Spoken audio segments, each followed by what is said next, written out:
It seemed like a peaceful town. Here we are. What do you think? It's beautiful. I love it, Frank. The perfect place to raise their son. Think Sam likes it.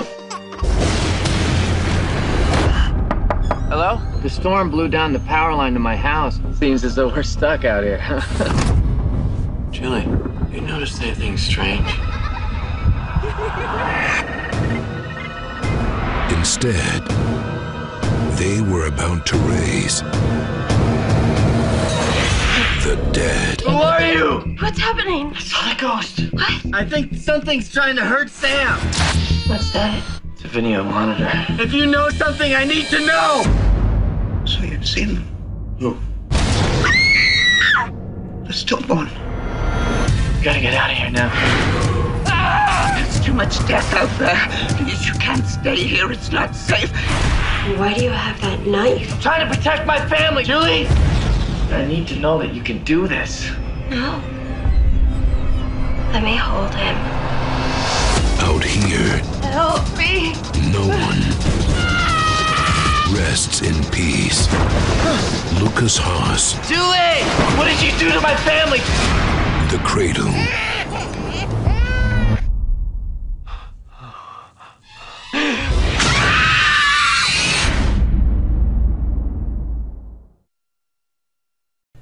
Hey guys, I'm Super Communications, back again with another review, this time of a film called The Cradle. This is a 2007 film. It's another movie that was sent to me by Adam Watson.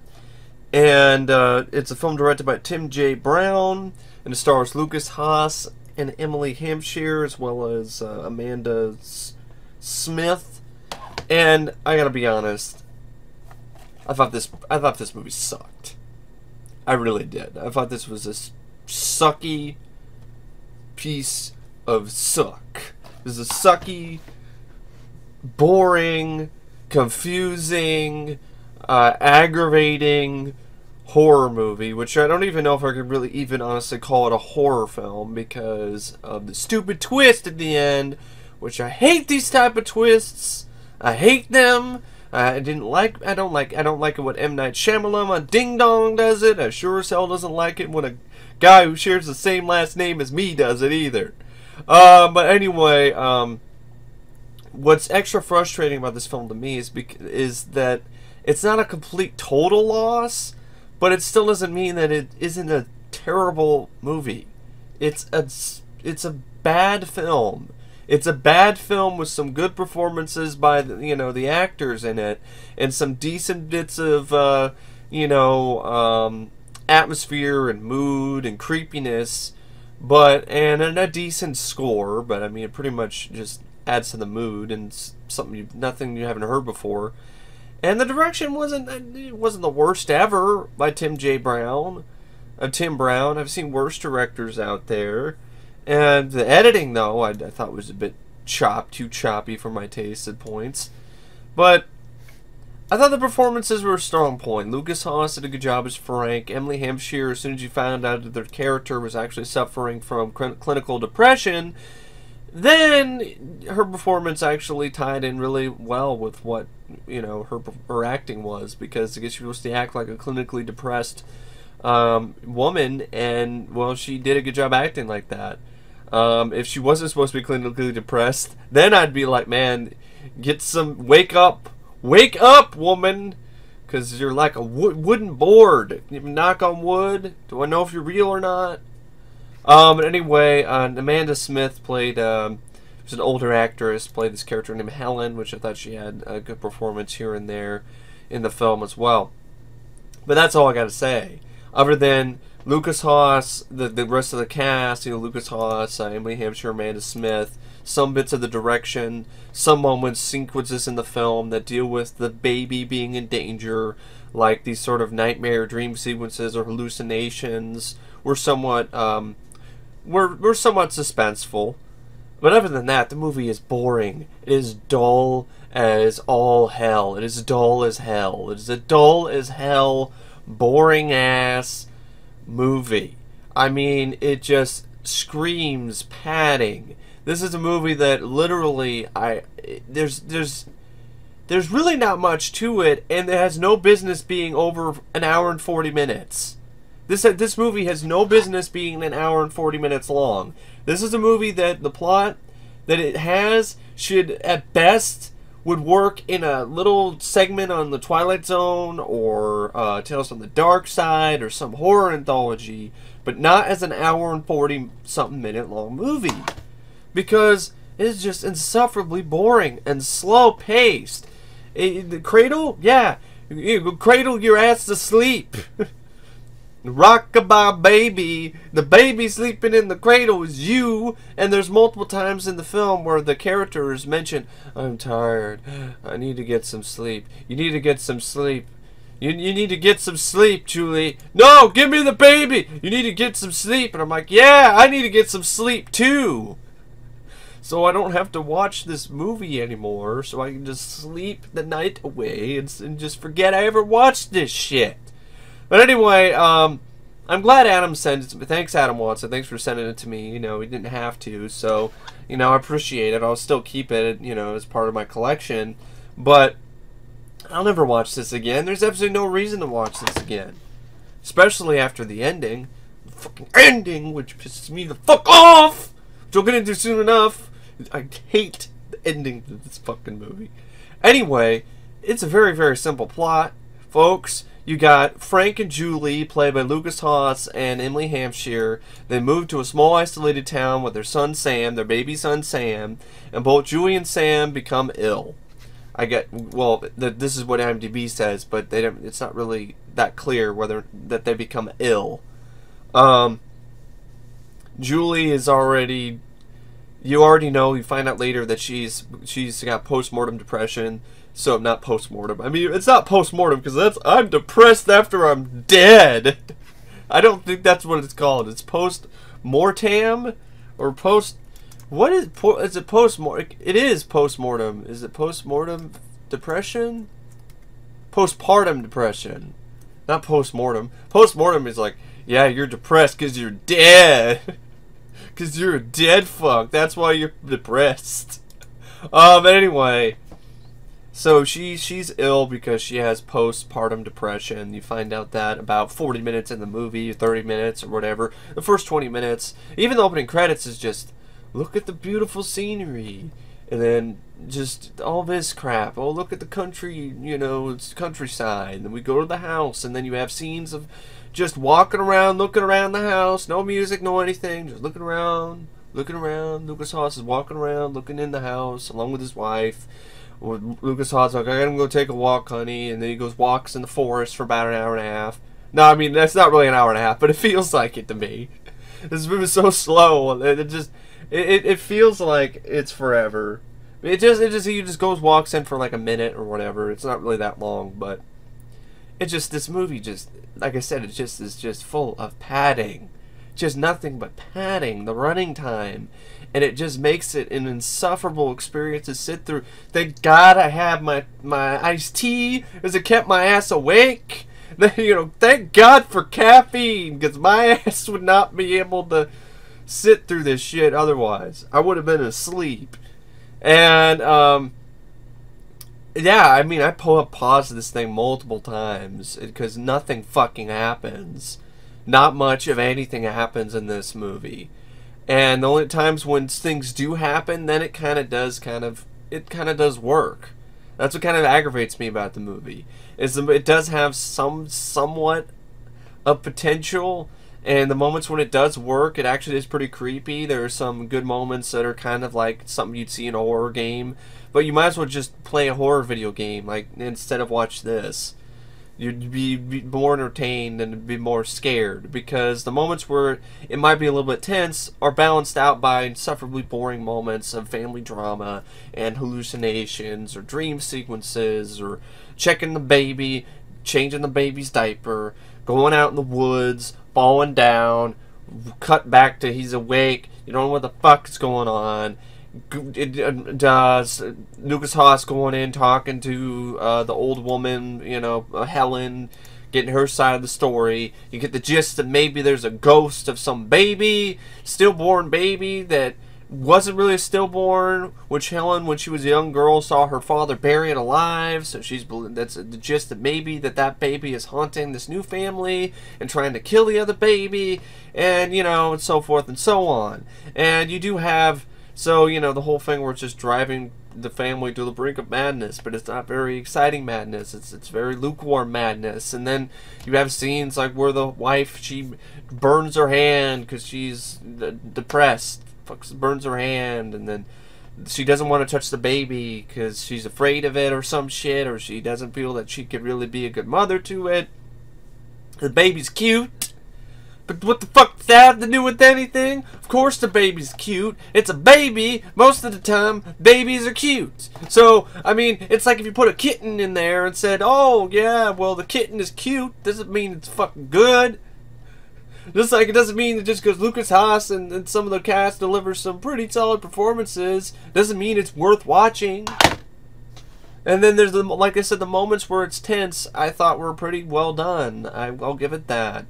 The moments where the baby is in danger, like you get the gist that maybe some kind of ghost is trying to pull the baby out, you know, using its supernatural power to pull the baby off a counter while it's laying on the counter, and it tries to pull the blanket that the baby is laying on off the table. And moment where, you know, the baby might be getting dropped into a washing machine, and then you realize it's like a bunch of nightmares and dreams or daymares or whatever the fuck. Hallucinations Lukas Haas or whoever's having. There's one where they might have, the mother, Julie, might have forgotten she put the baby in the oven instead of the turkey, and you know, that kind of stuff. And which is pretty laughable, to be honest, but it was definitely pretty scary, because you're like, oh shit, I forgot the baby, oh my god, check the oven, get him out of the oven. Get him out of there. Yeah, because you got to cook that baby at the right temperature. Otherwise, you don't want to burn the baby meat. Because you burn the baby meat, then it's not nice and juicy and tender. You know, because it needs to be cooked just right. Otherwise, it doesn't taste very good. No. I'm just fucking around. I'm not a connoisseur of baby meat. Come on. God, no. There's, you know, that scene has a lot of good, it leaves room for a lot of dead baby jokes. Dead baby jokes are not funny, but yeah, how many dead babies does it take to screw in a light bulb? Whoa, I don't know, and I don't care. I don't know any dead baby jokes. What do I look like? You know, I'm not that tasteless. Anyway, so I mean, so that's it. There's the baby's in danger, or, you know, he hears a baby cry on the baby monitor, Lukas Haas, or he goes in and he sets up this video monitor and starts seeing things like his wife maybe shaking the baby around, and he goes in and tries to check on the baby, and his wife is looking at him like, what the hell is wrong with you? Like, I was like, oh, the baby, it's okay. I thought you did, but no, I didn't. Oh, okay, all right. And like, they you know, they don't really have a good relationship, it seems like, these two. And I guess it's because the wife is suffering from depression, so I guess I can understand that. And then a lot of shots are just trying, the director saying, look at me, I could shoot pretty landscapes. Yeah, you can shoot that waterfall really well, Tim Brown. Yeah, you can shoot that farmhouse, isolated farmhouse really well too. But you know what? You need there's more to a movie than just pretty pictures, okay? You gotta have pacing. This movie doesn't have pacing. I guess it does have pacing, but it's a snail's pace. But you gotta, and especially in a horror film, it helps to have a little bit of a faster pace. Not the same speed as paint drying, because that's pretty much how fast this movie goes. And I'm not saying that all horror films have to be really fast paced. You can have a slow build, but it has to build up to something worth a shit. And this movie does not build up to anything worth a shit except a shitty fucking ending, which pisses me off and makes my brain cells want to explode out of sheer disgust and frustration. But anyway, I will get to that ending soon enough, because I'm not planning on this to be that very long of a review or rant, because there's not much to this fucking thing in the first place. So, So, you know, like I'm saying, Tim Brown, nice job. You know how to shoot landscapes. Why don't you just stick to photography instead of filmmaking? Or shoot a travel ad. And there's even one scene where he actually rips off Sam Raimi's Evil Dead cam. Literally, he does the same thing, panning camera and through the fucking through the cornfield, going after poor Helen. I'm like, yeah, had to do that too. Look at me, I could be Sam Raimi, Evil Dead cam. Whoa. I'm like, whoa, this movie is so shitty. Ah! Anyway, so yeah, like I said, that's the movie. The first hour and 20 minutes are nothing but Lukas Haas checking on the baby, seeing if it's okay, checking on his wife. His wife is depressed. His wife's like, I'm tired. I want to go back to sleep. Then go back to sleep, okay? You know, you're like, oh God, okay, is anything gonna fucking happen? And then when something does happen, it's a hallucination or something to do with the baby's in danger. It's bodily harm to babies. Baby bodily harm, and you know, like I want to do bodily harm to that fucking movie. All right, had to just that felt good, but let's save the rest of that for the end of the rant. But anyway, fuck this movie, fuck the Cradle, and the spoon, and the cat, and the canary, and the fucking moon. And so anyway, so what pretty much happens is that's it. You know, baby in danger scenes, some haunted house sort of elements, like a door, like in Helen's thinks she's been chased by the spirit of her dead sister, smacking windows around and shit, and the Evil Dead cam comes to play there, and it's not very well edited or well done, well written in terms of you don't really know if she's insane or if she's sane or not.